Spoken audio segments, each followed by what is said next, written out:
Good evening, everyone, and welcome to the day two of Employee Engagement Mastery Series. And today we are going to speak about creating a habit driven culture. Interesting, right? To show more light on this topic, we have two special coaches out here joining us today. Our first expert coach is Indira Couch. She has over 25 years of multi-industry experience and managed cross-functional in UK, Jamaica, Trinidad, Tobago. Not only she is a catalyst for change, a transformational leader, innovative, and has unflagging enthusiasm. She has she also has to spot and frame opportunities that others cannot and convert those ideas into concepts and execution. Welcome, Indira. Thank you. It's my honor and privilege to be here with you all. Thank you. Thank you. Well, our second expert coach is Vijay Johar. He believes in the power of changing lives and a powerful possibilities. At 17 years of age, he started his journey by joining his family business of gemstone trading in Tamil Nadu. Having a hands-on experience and understanding nuances of the production, he delved deeper in entrepreneurial mindset. As an employee engagement coach, he has helped a number of businesses to understand the underlying importance of engagement and help them grow the business. Consistency is more important than brilliance. This is the mantra followed by Coach Vijay, and he uses that in all his with all his business owners. Right? Welcome, Vijay, to the session. Thank you so much, and welcome to all our viewers, wonderful viewers who have joined us today. Yes. Well, so starting with the session, first thing that comes to my mind when I heard the topic was, culture and habit. What is the link between that? Vijay, can you share some light on that? Absolutely. So I think at set, we as business leaders and business owners need to understand one thing very clearly, that culture is not something that we write down on a piece of paper or a board and put it down as something on the welcome area of the business thing. This is something which is portrayed and lived by everybody. Now, if you think about a human being, how they are wired by doing certain things in a certain way. And if we don't understand that human factor within, it's impossible to develop that into portrayal habits. So to give you a very layman example, how do we create habits? So as a parent at home, you tell your children everything that, you should brush twice a day, you should do this, you should do that. But in turn, you as a parent do exactly opposite. You don't even think about following it yourself. And then you complain that these children are not listening to me. The problem is humans don't want to listen to someone else. Or they always want to be respected as they are. That's how we are wired. So because we need that respect, I think it's very important for us to imbibe the changes that we want to see in our organization and otherwise. That's the reason why culture and habit is so much closely linked. Because as we see in habit, it's developed over time. And that is what you start portraying well over the time, because you are doing it repeatedly and you're getting better at it. Right. So that's the reason I think the base definition of culture is nothing but how your team and you work together and how do you get your work done. It's nothing more. And that is purely done by what is the small habits, behaviors, the kind of engagement, communication you have with each other in the team. And that is it'll only be possible if you start imbibing it in yourself as a human being, so that it comes out in every action, be it professionally or personally, that you do in your business.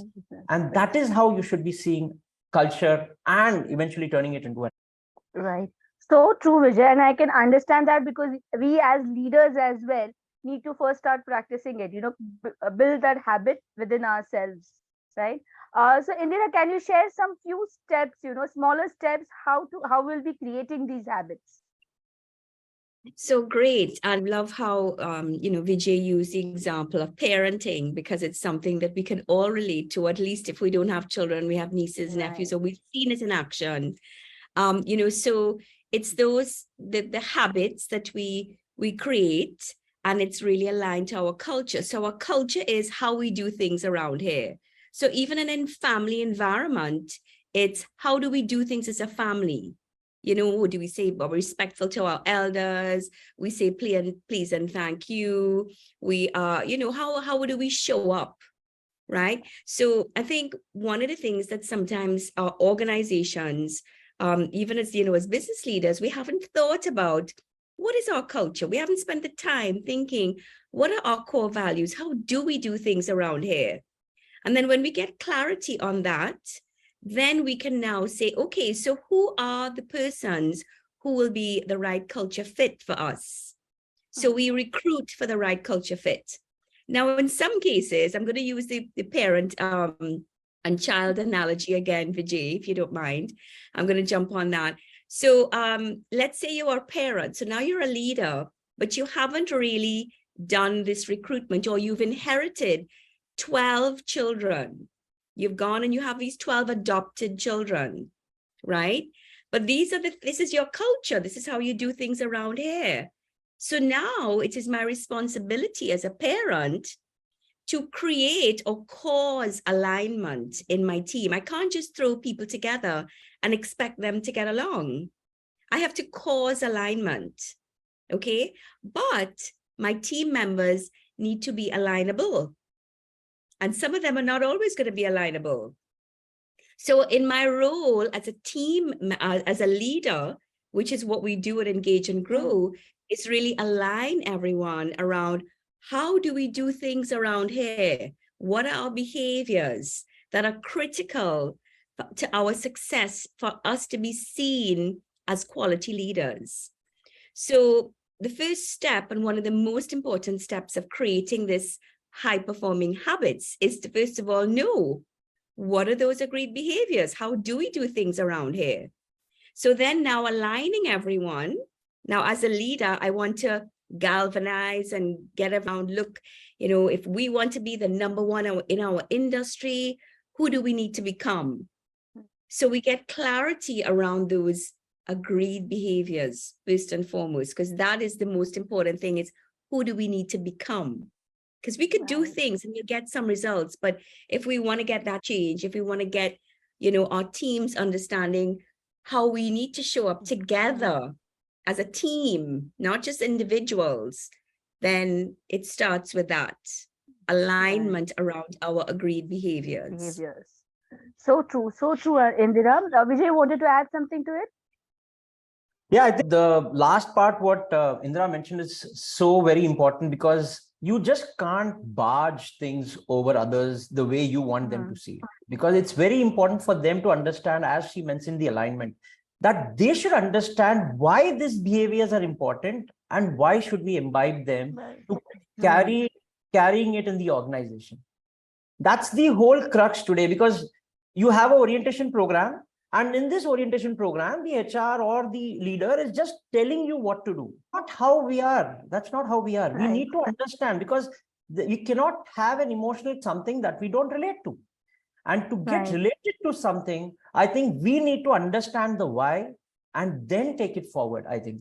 So that is how consciously you develop, because things which become a habit start happening unconsciously to you, right? You get up, you go to the wash basin and you do a brush every day. Nobody tells you to do it, right? That's because you are not unconsciously imbibed it in you. But that takes time. And again, time for everyone is different. Somebody can pick it up in a week, somebody can pick it up in 2 weeks, but taking that respect and aligning them as per the pace is, I think, very important to develop that habit in the right direction. Right. So true. And what is very important key is, there are so many different type of people. Like Indira mentioned, you have adopted 12 different types of people, your children in your office, and everyone has their unique sets of behavior. So, how would, as a leader, how would I understand what type of people it is? how do I, then connect with those people and take those necessary changes? Indira, can you just enlighten something on that? So People and take those necessary changes. Uh, Indira, can you just enlighten something on that? So sure. So of course, on this journey, so I'm going to share with you now, I'm going to share all my secrets. So I have a leader who is struggling with this issue. And so first of all, the leader needs to have a little bit of clarity on who is this team? How should he or she want this team to show up? Yeah. So we embark on the process, let's say one of our Engage and Grow programs. And of course, we unlock a little bit in terms of our agreed behaviors. Now, before or sometimes either before or after, depends on the program, I have to start, of course, with standing each of the persons, because as you say, and I, we have these 12 adopted children. Some of them may be different generations. So it's not just coming with a different perspective, it's different generations, different perspective, right? But the one thing that we want to align around is how we do things around here, our culture. So it's important to start with self-awareness. So I use the DISC and I use deeper observable behaviors. But when I start with that, it helps persons with whom, I'm working, or the teams to first of all understand themselves, because, one of the most important criteria of a successful person or success, when you look at successful people, they have a very high sense of self-awareness. So we want to, first of all, get people a little bit aware, because, we don't see ourselves. That's the truth. And so I do a DISC, for example, with each of them. Now, when I then embark on the agreed behaviors, we then discuss how each of the persons, using the DISC. Now, remember, the DISC is only one aspect of a person, because humans are very complex, right? But we have to start somewhere, right? And we don't want to make it too complicated for people. It becomes really very, very complex. So, we want to get the process started. So then what I get them to do is I get them to take a look at themselves and say, well, if this is what the team has agreed on, so let's say the team has said, we need to have a sense of urgency. But if me personally, I suffer from paralysis by analysis, then who is the person I need to become? What do I need to do to stretch myself to be able to make decisions faster? What's holding me back? Why am I so, what is the information that I need, and why do I have to have all of 100% of information to make a decision? Yeah. And so these are some of the things I start with. I get the teams, because of course of course, because I'm a seasoned coach, so I know I can pretty much meet someone and know what their style is. But for a leader coming in who's not been exposed to this, it's really important, I think, for everyone to start with that self-awareness and understanding themselves first, and understanding, again, who is the person I need to become to stretch, or to recognize I could be in collusion with someone because of my behavior. So I can sorry. Yeah, please go ahead. No. So sorry. I was just gonna... No, and I totally understand that, we need to understand ourselves and the individual as to who they have to behave, what type of background they come from, and what is going on in their mindset. And it's very important. And I'm sure, Vijay, when we, in our Indian culture, when we see, like, there are people coming from different backgrounds, different mindset, and it's like, a variety of mixed emotions, behaviors, patterns that we see. How in an Indian culture, how do we, identify those elements and keep it unbiased, right, from our own sets of beliefs and thoughts? Absolutely, yeah. Tanushree, as rightly said, I think what Indira also mentioned, that self-awareness, this is a challenge which every one of us has. The only person we cannot see is ourselves. So when we go out and we do a DISC, which is a behavioral attribute test of people around, so that tells us two aspects. One, the nature of the person, and two, a nurture of the person. So the combination of nature and nurture is what DISC tells us. So one is something that we have been maybe brought up and grown. And there is the journey of learning that we have had that affects us in the nurture part of it. And that's what we become in total. So when we understand that why is a person acting in a particular way is where we can actually work on that particular person and tailor make our habits or our things that we want to do as it, because at the end of the day, we want everyone to be their best.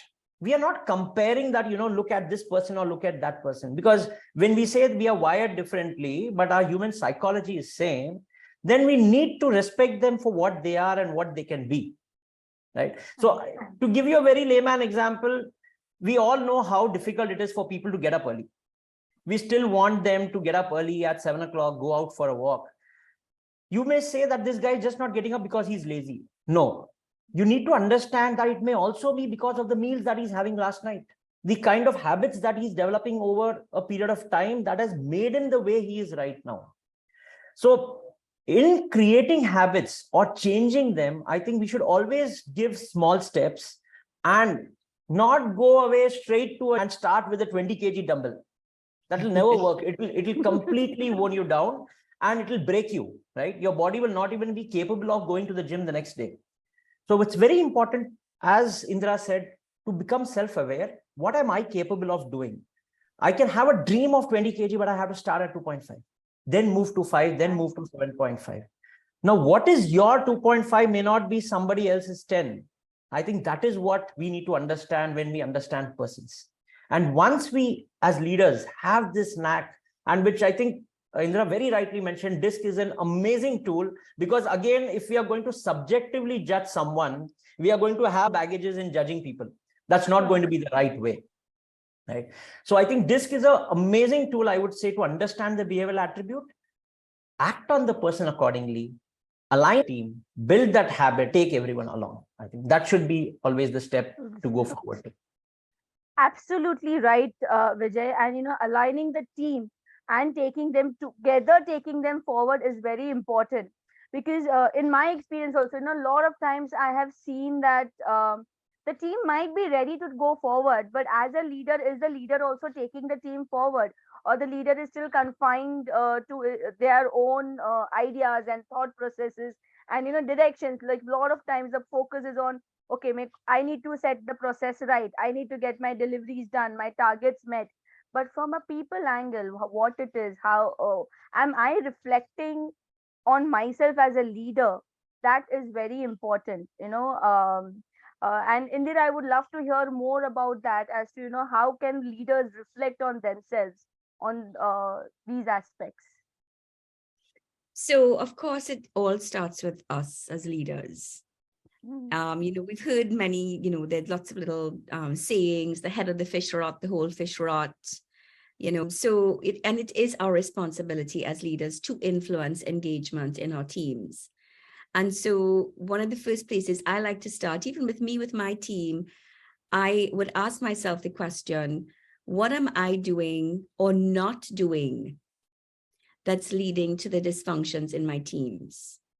So again, me taking a look at myself, understanding my stress response. How do I respond under stress? If I have, just like my 12 adopted children, if we're under pressure, this is how I may show up, and others may show up differently. I may be fearless, others may freeze. They may get paralyzed. They may look like they're procrastinating or they're stubborn. Right. When they're overthinking or they're so again, just like a parent, and it requires, a lot more than, certainly the way I was raised was not, this amount of attention or working with, but nowadays we know this is the way we want to get better results and developing our teams and understanding, mentoring, coaching, that we understand ourselves, understand our stress response, understand how to modify and adapt our behaviors to create win-win relationships. And it's not just about me saying, do this, do this, do this, or directing and evaluating and gatekeeping, as we would have seen in our past. It's a 20th century way, let's say, of leadership. So the 21st century leader is the one who is developing, connecting, mentoring, coaching, and so certainly understanding myself and my own leadership style and what I need to do, because I am not young, as you would know, and I've had to change my style. And in fact, a lot of my peers ask me if I'm a lot younger than I am because of my leadership style, because I've had to really actively change the person that I needed to become, because I needed to lead younger people, different generations. You know, in some organizations, they're like 4 generations of people.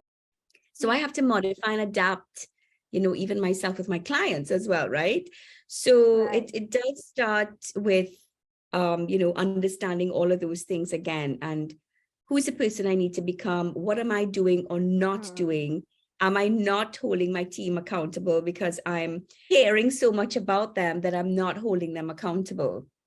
So am I, because we want to be empathetic, but do we want to have ruinous empathy where we're not holding them accountable?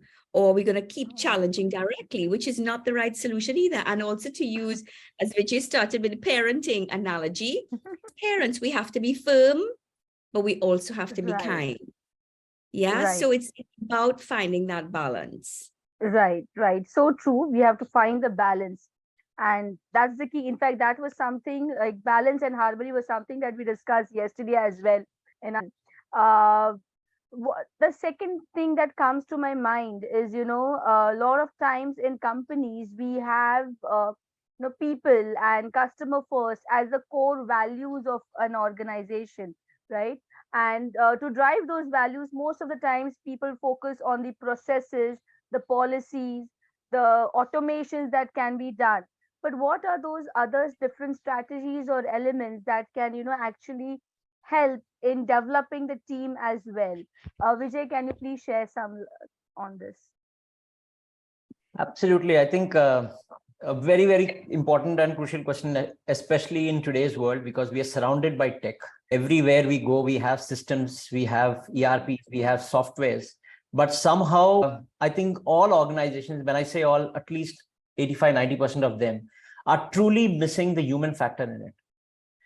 How much ever AI, machines, tech may be an integral part of your organizations, but all of these are run by humans.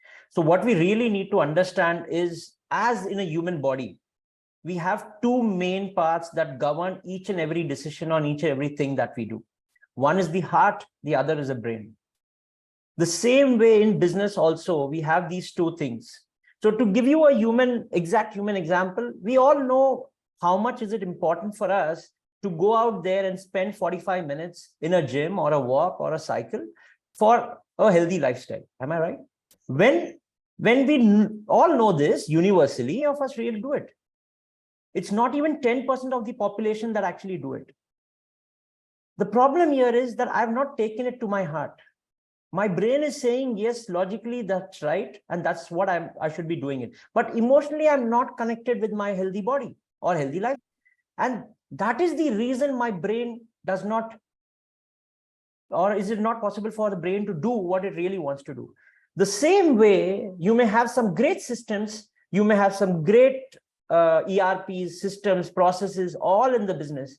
But if your people are not engaged, they are not well connected with each other, they are not communicating with each other. So I find it so surprising in organizations, in an office, single office under one premise, where there are 70 people working, 50% of them don't know each other by name. They just cross each other, but they just don't know each other by name. Think about the same thing in a family. How are you so comfortable in a family, in a house? It's because you know each other so well. You know the predictive behaviors, you know everything about the other person. That is where the heart lies in your business. The communication, the engagement, how your company team members interact with each other. Every company today is working on the brain part of it, but I'm very sorry to say, and I think this is a proven fact which Engage and Grow has somehow cracked, and we are delivering it so wonderfully, that we need to take care of the heart first. We need to take care of the people who are running each and everything in this organization. This underlying factor has to be, and only then your expensive tech, your software, your ERPs are actually going to work. And that is the hard part of it.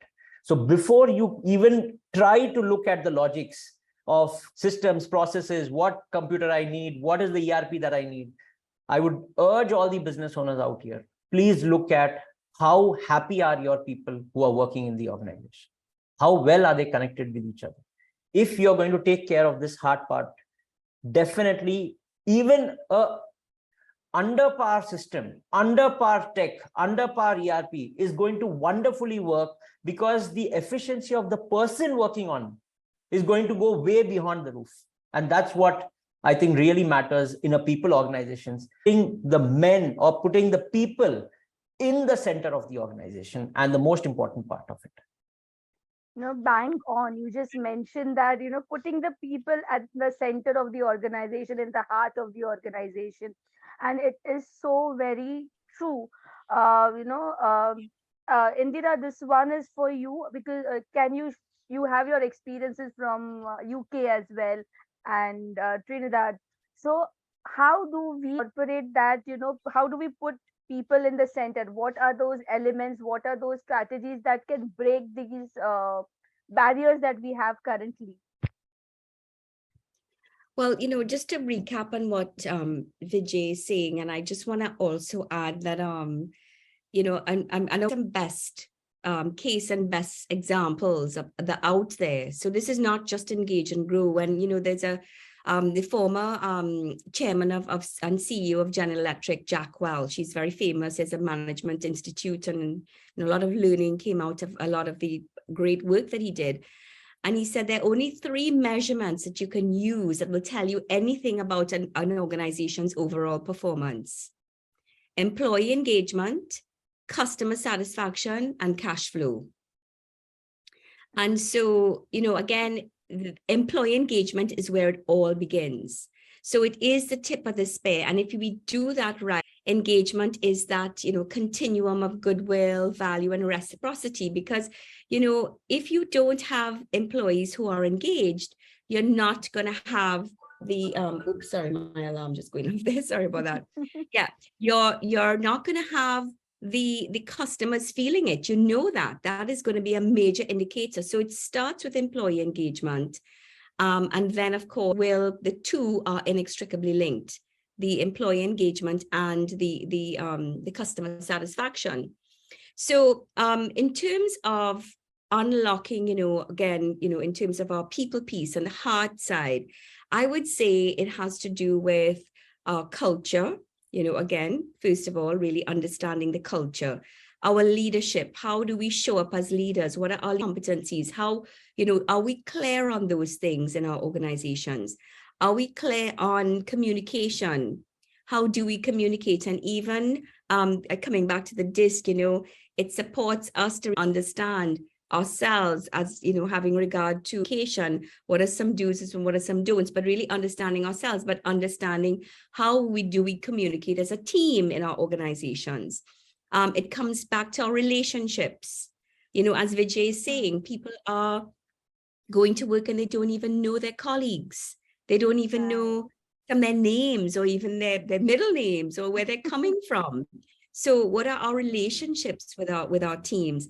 And what are the behaviors, our agreed behaviors? What is it that aligns us and creates, I'm going to use the example of a family. If we're going together as a unit, how do we align around and have that collective, buy around, how do we the team? So the hard side of the business, which, really place that area of the business, we need to unlock that. Because when we unlock the power of the heart in our business, the brain and the systems and all the ERP, all the processes we want to put in, of course, you want the communication piece, right? it makes it so much easier. It's much more of a seamless transition because there's more trust, or there's more openness, or people can feel comfortable to ask questions or whatever. But it's not, there's a connection, and people feel that their ideas and opinions are valued, or they're being included, because what we want is, of course, as much as possible, 100% inclusion. Perfect. So I would say that we need to start. So true. Inclusion is really important. So moving on, we are getting a lot of questions out here, and looking at the paucity of time, let's move on to our question and answer session. The first question says, how can organizations ensure that their habits are aligned with their mission, values, and goals of the organization in a long term period?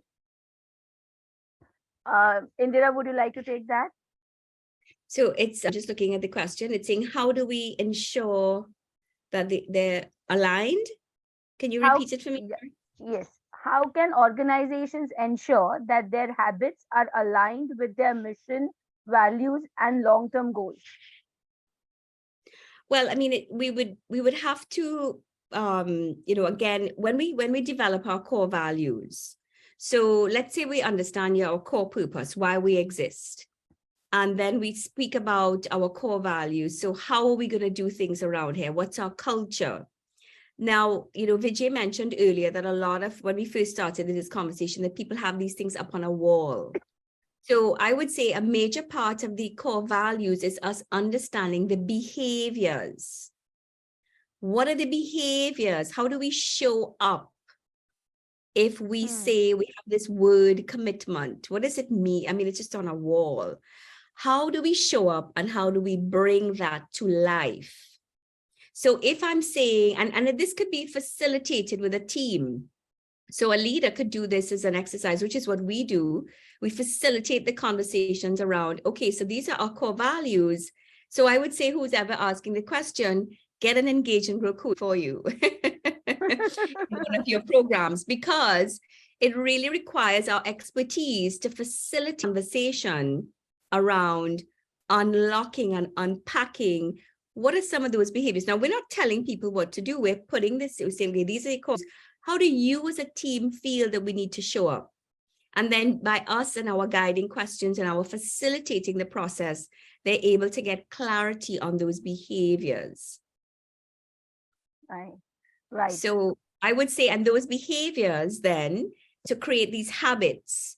So, how do we then, start pretty much what we said today. If I'm a particular way and I know I need to practice that habit, again, I don't know if you want me to go too much into the neuroscience of it, but, we have these grooves, we have these behaviors, we practice, this is in our brain, and some of those habits are deep. But if we make a commitment that we are going to do, just like Vijay says, for some of us, we can't just go to the gym with a, 20-pound kettlebell. We have to start, practice behaviors. It's only through repetition and reprogramming. Repetition. Right. It's just like you can't go to the gym for 3 months and then expect to be fit for the rest of your life. When you go to that gym, you have to keep going to that gym. Right. So if we create those high performing habits that align to our core values, we need to understand, we need to be clear, like, how do we show up? Then we have to practice them. We have to build the muscle here. Yeah. Right. Definitely. So, and that actually answers our next question also, that how can organizations sustain the habit driven culture? That is repetition, right? Time and again, repeat those things. Even with the new people who are coming in, we should teach them. Orientation, absolutely. So we're orienting people. How do we do things? We don't spend enough time in our orientation. It is so critical to the success of that recruit. Yes. How do we do things around here?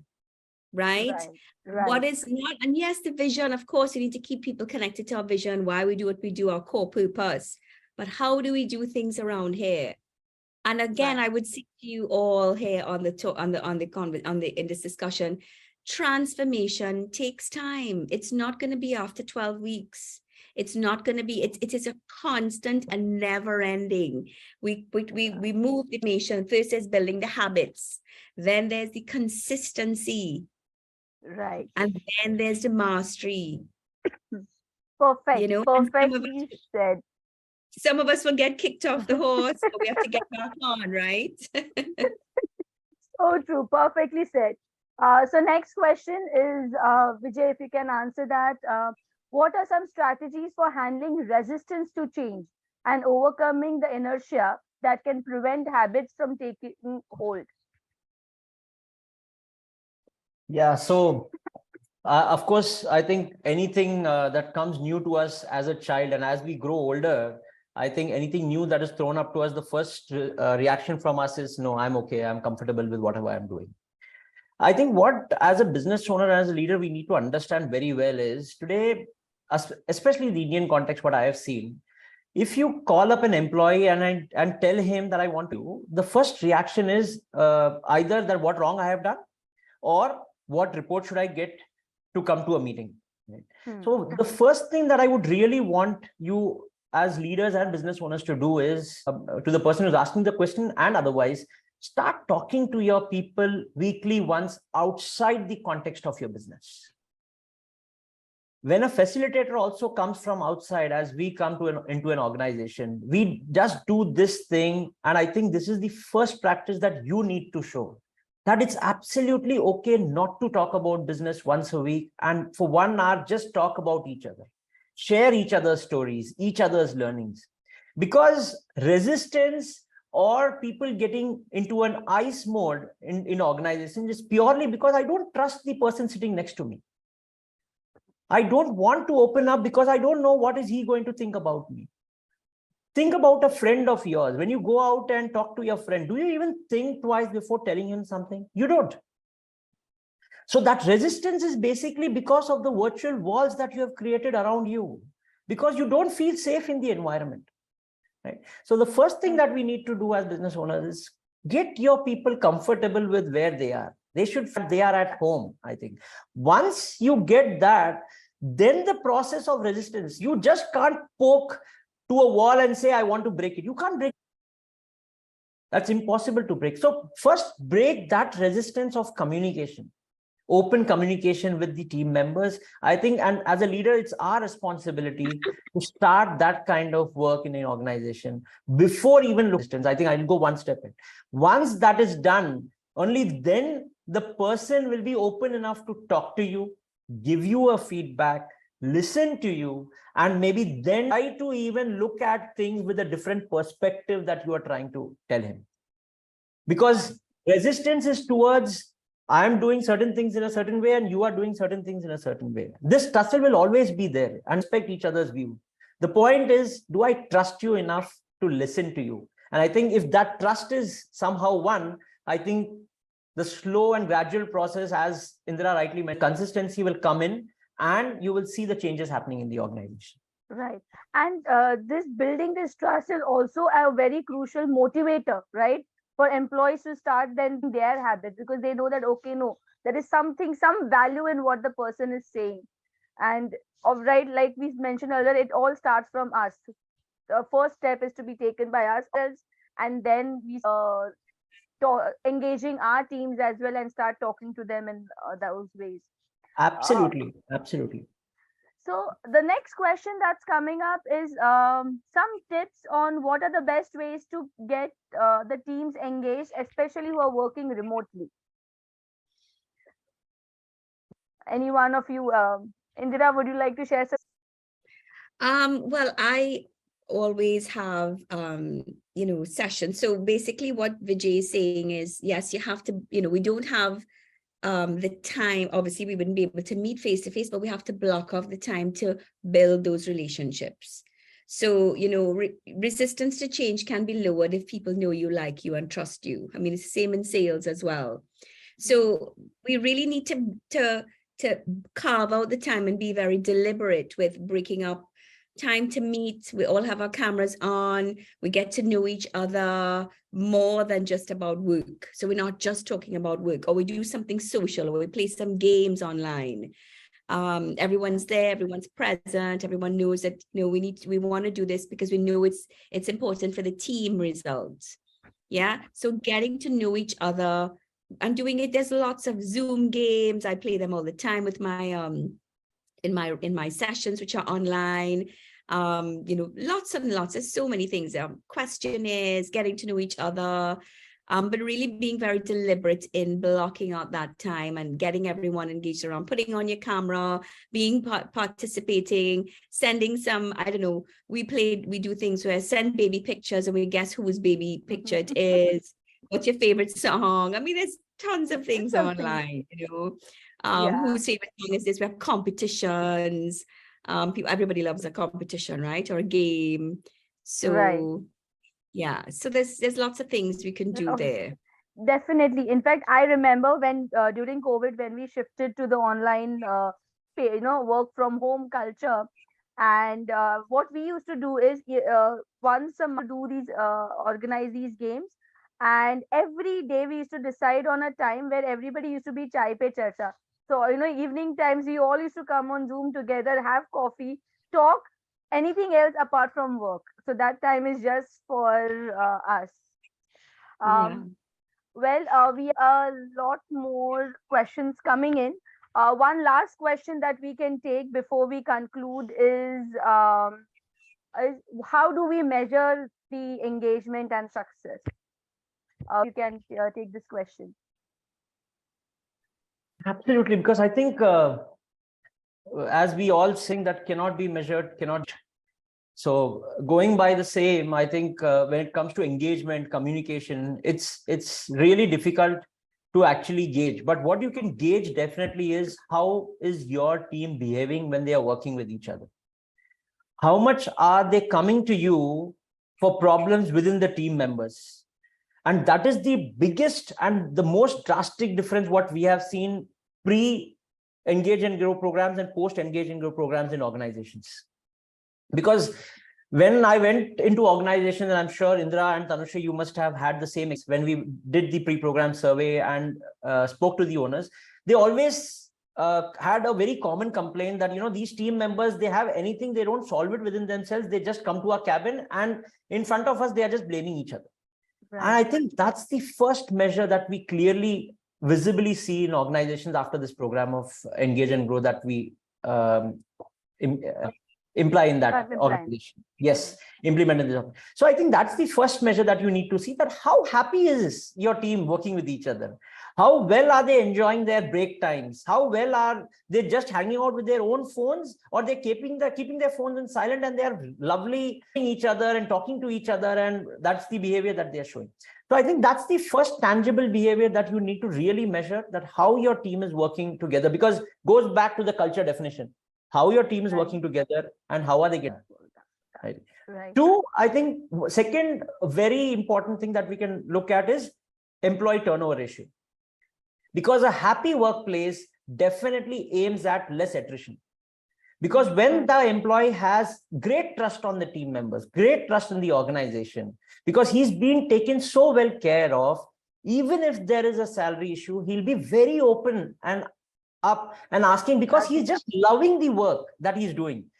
So he would not want to leave the organization because of salary. And we all know the universal fact that people leave their bosses and people don't leave organizations, right? Yes. So these two things can be checked in your organization presently, and engage and grow coach survey, and you will see the drastic results, which I've seen universally in all organizations that we all coaches have done in various organizations, be it United States of America, Trinidad and Tobago, India.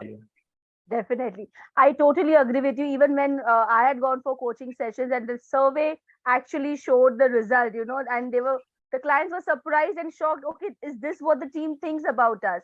And surveys do work. You can anytime get in touch with any of the coaches that are there in your area, or you can get in touch with the email IDs that are given.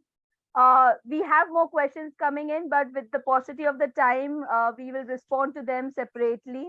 So it was a wonderful session, and there were a lot of insights to see, to hear and learn. The main thing is inclusion, employee engagement as a daily activity, and and not as a one-time thing. The culture change, creating the habit starts from us, that we are the ones who to start changing as a habit and then slowly imbibe those habits in our teams, in our childs of the organization. And creating the we and not sure, that is very, very important.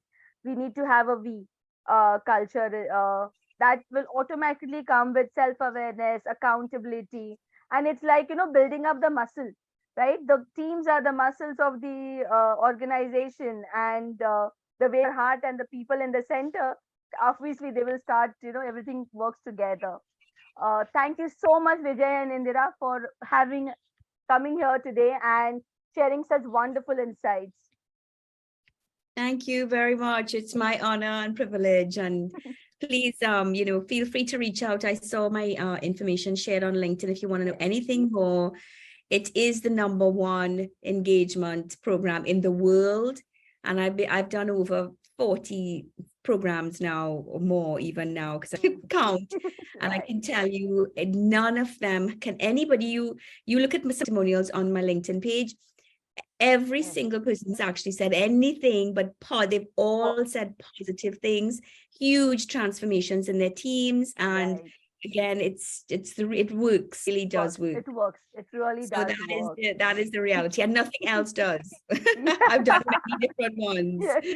Okay, so take care. Thank you. Have a great Thank you one, so everyone. much, guys, and thank you for investing your time to all the viewers. And I would urge you all to do is please request you all to take action on this 45 minutes spent with us today. Sure. Yes. At least have a call with a coach, call them up, understand the concepts. It's not about, because we don't know everything that is there around. So it's very important for us to upscale ourselves. Do take action just on the investment that you have made with all of us today in the last 45 minutes. Yes. Thank you so much. Mansi, over to you. Great. Thank you. Thank you so much, coaches, for being here with us, and Tanushree for coordinating the whole session. Great insights. And I hope that you all learned a lot from here today, and also you take this back with you and apply it in your organizations and of course in your personal life as well as you can. So concluding the session today, thank you so much for joining in, to our audience as well. Lovely questions asked. And of course, you can get in touch with us on LinkedIn, or you can write to them directly as well to know more and how they can help you out. And you can get in touch with us to know more about how Engage and Grow can help you become a coach yourself, if that's what you want. And we'll see you tomorrow. This is a 3-day session, and tomorrow is our last day. And tomorrow we have Brad Sugars with us, telling us more about how Engage and Grow and engagement works. So see you all tomorrow.